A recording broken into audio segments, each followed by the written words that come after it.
Hello guys, in this video I'm going to show you how to write in lower index in the Google Docs app. But before that, don't forget to subscribe, leave a comment down below, because at 10,000 subscribers I'm going to show you my whole YouTube revenue statistics and growth strategy. So without further ado, let's jump right into it. First we have to open up the Docs app. And here it opens up in Drive files. From here we just have to select the document that we want to edit. Then tap on the pencil icon in the bottom right corner.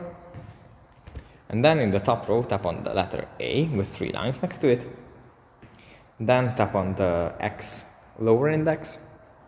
And then whatever we write is going to be in lower index, as you can see. And if you want to turn this off, then we can just go back to the letter A, tap on the X lower index again, and then return to writing normally. So yeah, that's pretty much it for this video. Hope it was helpful for you guys, and I'll see you in the next one. Bye.